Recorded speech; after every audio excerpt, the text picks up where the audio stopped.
Hello everyone, I am Julian Morris of the Channel 5 News. In the headlines, the Public Service Union to meet Ministry of Health officials as nurses threaten to quit if working conditions are not improved.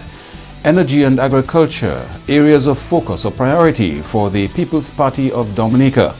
And the CARICOM Secretariat will not say how much it is owed in arrears, but a decision has been taken to address delinquency among members.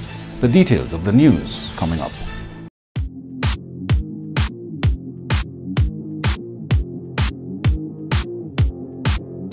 Rudolph Thomas Enterprise in Portsmouth, your suppliers of building materials and hardware products. Over 20 years experience in the business. Rudolph Thomas has lumber and plywood, galvanized and fence pipe. Check out Rudolph Thomas for ceramic and vinyl floor and wall tiles, nails, nuts and bolts, paint and painting supplies. And check out their line of electrical and hand tools. Go now to Rudolph Thomas on 1240 Bay Street in Portsmouth.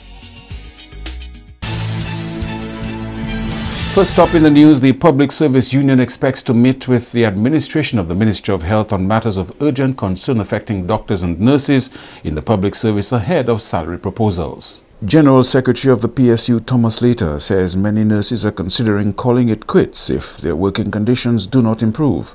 So there are some serious problems. Some of the nurses have reached a point where they're saying to us that they don't think they can take it anymore. They feel like resigning. They feel that if they get something, not too long ago, a nurse came to me, just yesterday, in fact, and said to me, Mr. Later, if I get anything, once it can meet my mortgage and I can take care of my child, then that's it for me. And, another one came minutes after another one came and told me the same thing.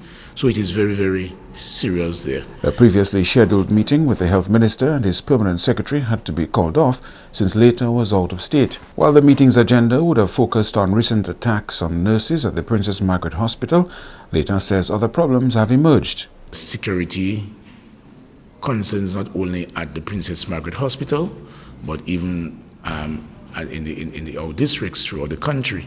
This matter has been raised with the relevant authorities on several occasions. We saw some improvement. We saw some security being provided at some of the health centers, but this is something that needs to be addressed. Now, a meeting should have been held between myself, the acting permanent secretary of health, and the minister of health, but that meeting did not come through because I was out of state when the meeting was arranged, and therefore I was not able to make it or to be present. I am keeping in contact with the PS so that we can reschedule that meeting. He says doctors have also raised separate concerns with him. The other reason why I'm saying that maybe it's a good thing that the meeting was not held yet is because doctors are now coming to us. I had a group of junior doctors, medical officers, who came to me last week and presented a number of concerns to me. So these are we're supposed to address those concerns. We'll be raising that with the permanent secretary and with the minister when we meet. So it seems to me that we are having a number of complaints, not only from the nurses, but from the medical doctors themselves, and those issues need to be addressed. We recognize that some of them are administrative and they could be dealt with administratively, while we also recognize that there are some of them and we'll have to deal with it through salary negotiations. Allowances and extended working hours are among the concerns. In May, the permanent secretary in the Ministry of Health announced that government had approved many non-salary benefits for nurses, some of which are in response to Hurricane Maria's impact. That included a one-time relief uniform allowance on top of the usual allowance, transportation for nurses on night shift, and a one-time uniform allowance. In other news now, the permanent secretary of the Ministry of Tourism and Culture says Dominica is reaping the benefits of a $12 million marketing budget approved for that sector. Speaking to media at the return of Carnival Cruise Lines to Dominica on Tuesday, Karen Prevost said there has been significant investment of funds in the marketing strategy to showcase to the world that Dominica is ready and open for business. this year, $12 million was approved for our marketing budget, which is a historic high. Of course, post-Hurricane Maria, we would have had to concentrate our marketing efforts in showing that Dominica is open and ready for business. So we've had our marketing executives around the world, and also executives at Discover Dominica, working on various aspects of the market, stay over and cruise. But even for cruise, we have been working with the cruise lines, attending cruise trade shows, meeting with the cruise lines in Miami. Our minister would have gone to Miami on a number of occasions along with the chair of Discover Dominica Authority and staff to meet with the cruise lines to update them regularly on the stage of progress as far as tourism is concerned and our readiness for cruise tourism. So yes, that's pretty much where our investment has gone. Of course, there is additional investment in marketing for the stay-over market, but generally we've been able to invest quite a bit in showing that Dominica is open for business. Prevost says while the ministry continues work to ensure Dominica is ready to accommodate tourists, a considerable sum of money has been spent on renovating the various sites. At the sites, we've done a lot of work. Government has invested over $6 million post-Hurricane Maria in sites reconstruction and rehabilitation. That's just to get the sites ready. Some for January. After 2 we would have continued doing some more work that you can see now. So over a period of the last 10 months, we've been really working hard at the Ministry of Tourism and Discover Dominica Authority. And of course, we do have the support of the private sector, of the public sector. So we have the Ministry of Public Works, we have Solid Waste, we have our cleanup crew, the Rosa City Council. There are a number of partners that have come on board to make this happen. And of course, you've seen that we've added some enhancements in terms of the beautification of the bayfront, the rehabilitation of the sidewalk on both sides of the bayfront, and a number of other things that you will see. Residents at the temporary housing shelter are calling on the authorities to better work with them to address sewage and garbage disposal issues at that location. Philip Riviere says the prolonged blocked toilet situation is making uncomfortable what he welcomed as a great place. It's very bad to be unhealthy.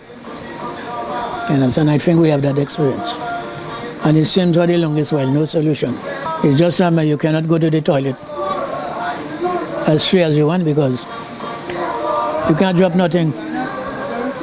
Everything feeding back. There is no other choice. We have no other choice. So as I tell you, when the inconvenience comes, will we throw that somewhere? Because sometimes I have to use a pill of my legs. Right now I'm suffering with large vein. So I can't go too far. Well, the easiest way is to pass it in a pail and dispose it by the riverside. The concern has been raised with Avis Bedminster, who says she would clean the washroom facility occasionally, but she says the problem has become too much for her to bear. Since after they got blocked, I went to work. It was only the middle one that was blocked 2 months ago. I cleaned the both on either sides, and when I came from work, the whole 3 of them being blocked. So I said I'm not going into that. Residents say their concern has already been raised with the relevant people. The people are working in environmental health. They came there how many times? We report to them. They have reported it to them as well, to housing, the higher authorities, and they haven't done anything so far about it. But we need a plunger, because when your bowl is stuffed, you need a plunger for it to kind of block it, and that's what we don't have.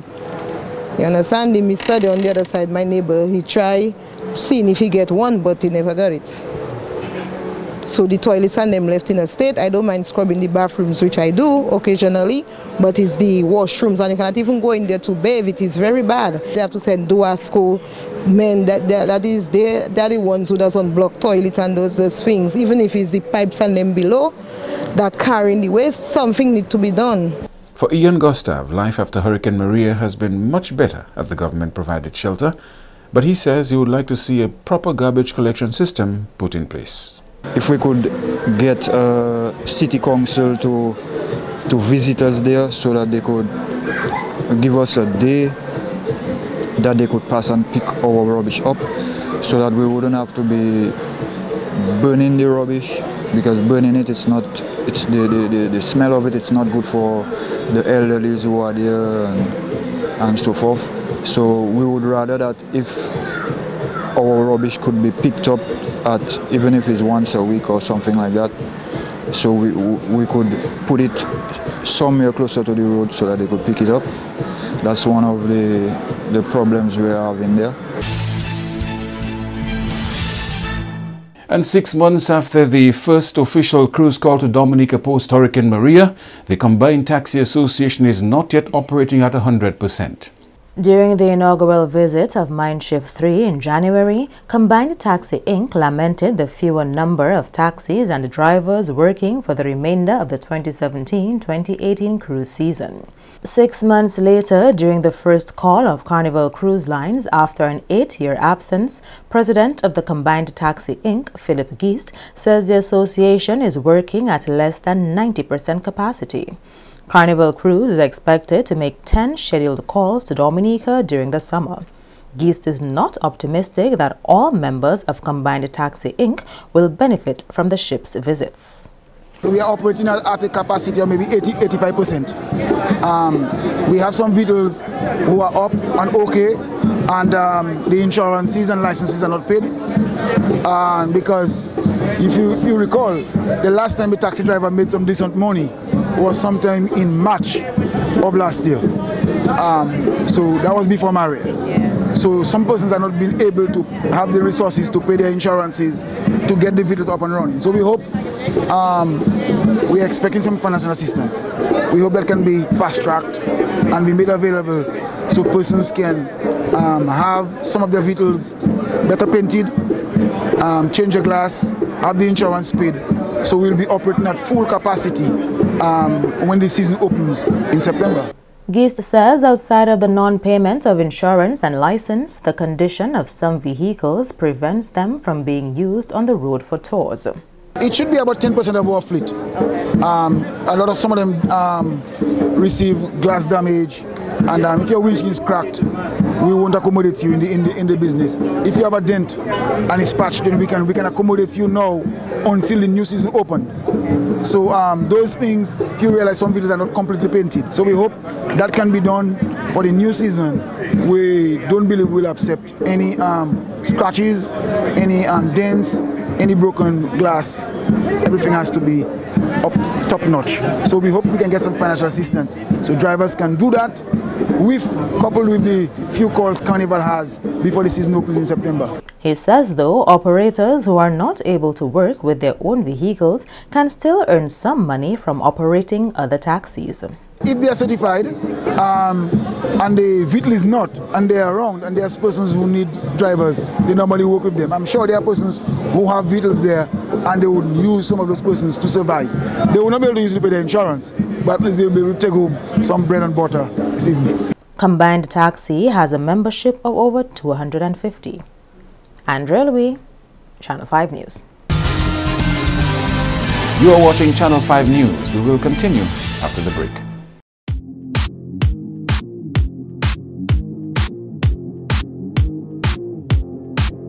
L'année sim tout partout. Attention si vous êtes homme et bien femme.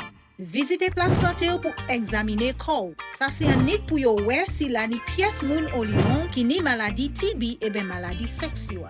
En compagnie moun qui ni maladie HIV P ni TB aussi. Savent qui l'année guérison pour TB. Ou ça vivre en bonne santé même si ou ni maladie HIV. Parlez by docteur. Prends responsabilité. Aidez du bout de si maladie TB et HIV. Ou agir tout le monde pour examiner corps yo. Thank you for staying with us. Political leader of the People's Party of Dominica, Sophia Carrington, says among their vision is to focus on revitalizing the energy sector and diversifying agriculture. Idono John Baptist has this report. Sophia Carrington, formerly Claudine Williams, who lived in the United States for over a decade, has returned to her homeland to build a new political party. Carrington is a holder of 2 master's degrees, including one in behavioral science. She told Channel 5 News on Wednesday that the party has several plans without being too specific what those were. When we talk about what we're going to do, of course, we're not going to give details, right? That's like giving, if you have a secret ingredient in your recipe, you don't want to give it out. But for us, in a general sense, what we plan on doing is building an economy that is sustainable, because currently we don't have that in Dominica. We want a diversified economy. we currently do not have a diversified economy, and we want to be able to create an economy that creates jobs for people, creates opportunities. Development of alternative sources of energy is on the new party's agenda. We have one of the highest electrical rates in the Caribbean, and that in of itself prevents businesses from coming in. It prevents investors from coming in, as simple as it sounds, right? But it is a big deal because that is a mandatory bill that you have to pay no matter what. With this day and age where you have solar energy, wind energy, even, you know, the government talks about geothermal, there's other options. And we need to tap into those options, and that's big for us. The aspiring politician says PPOD has serious plans for agriculture. We're planning on doing some manufacturing in this country. I mean, we're a country that's not producing currently. I mean, I remember when we had the grapefruit factory, when we had, you know, the Velo, we had, you know, there were people producing stuff, ice factory. We don't have those things anymore, you know, and how are we going to grow as a country if we're not producing anything? So that's important. In terms of the climate crisis, as I call it, that we have, when it comes to growing the economy, you have to think of, well, how are we going to protect our farmers? How are we going to protect our agriculture? And I think, like I mentioned before, about food security. That's big. If you can't feed your own people, there's a problem. You know, currently we're importing more than 90% of our food, 90% of the things that we use, when we could be making it here. Job growth with a focus on empowering people to own businesses is an area of interest for Carrington, having owned a Sears hometown store in Connecticut.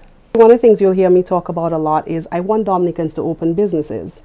I mean, I can tell you I've had my own businesses.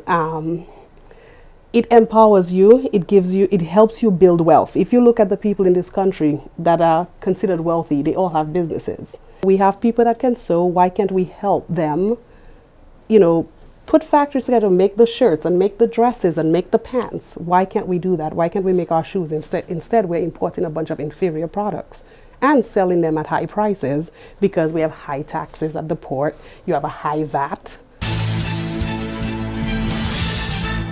And the issue of delinquency among members of CARICOM was an issue which was raised at a news conference wrapping up the 39th Heads of Government Conference of CARICOM last week. Here is CARICOM Secretary General Ambassador Erwin LaRocque responding to a question about members' failure to pay dues and whether the CARICOM Secretariat was broke. From time to time, we do suffer from cash flow problems. I wouldn't say that we're broke because we have not shut down the Secretariat, but we do suffer from cash flow problems. Are the leaders aware, sir? Sorry? Are the leaders aware, and have you sought help? Very much. While he stopped short of saying how much was owed to the CARICOM Secretariat, Ambassador LaRocque admitted, to use his words, the arrears was not inconsiderable.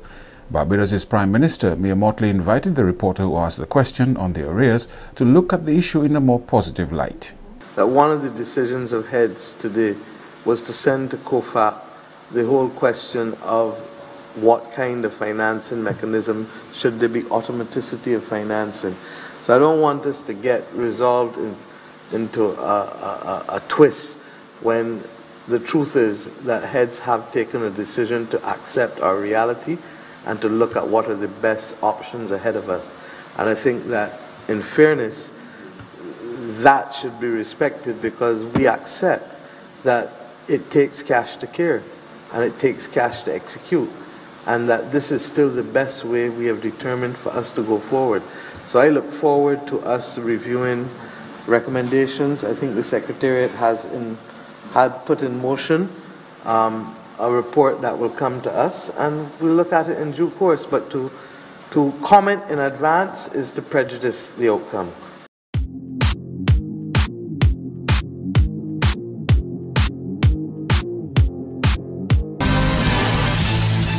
To end the news, a look again at the headlines. The Public Service Union to meet Ministry of Health officials as nurses threaten to quit if working conditions are not improved. Energy and agriculture among priority areas for the People's Party of Dominica. And the CARICOM Secretariat will not say how much it's owed in arrears, but a decision has been taken to address delinquency among members. Feel free to contact us at news@marpin2k4.com You can access our past newscasts on our YouTube channel. On behalf of the production team, I am Julian Morris. Thank you for watching. Join us tomorrow.